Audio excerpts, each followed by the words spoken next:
प्रजासत्ताक दिनानिमित्त आलेल्या सलग सुट्ट्यांचा आनंद घेण्यासाठी पर्यटकांनी मोठ्या संख्येने बाहेर पडल्याने मुंबई-पुणे एक्सप्रेसवेवर भीषण वाहतूक कोंडी निर्माण झाली होती.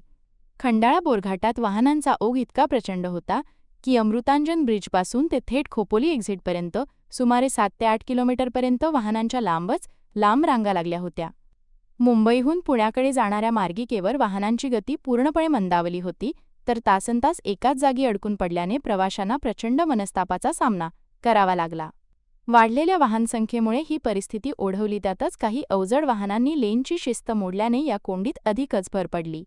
ही परिस्थिती नियंत्रणात आणण्यासाठी महामार्ग पोलीस दर 15 मिनिटांनी वाहतुकीचा ब्लॉक घेऊन टप्प्याटप्प्याने वाहने पुढे सरकवत होते. घाटात चढण चढताना तासनतास इंजिन सुरू राहिल्याने अनेक गाड्या गरम होऊन बंद पडत आहेत, ज्यामुळे पोलिसांवरील ताण अधिकच वाढला. एक्सप्रेसवेवरील गर्दीमुळे खोपोली शहरातही वाहतुकीचा खोळंबा झाला असून परिस्थिती हाताळण्यासाठी स्थानिक सामाजिक संघटनांचे कार्यकर्तेही पोलिसांच्या मदतीला रस्त्यावर उतरले होते.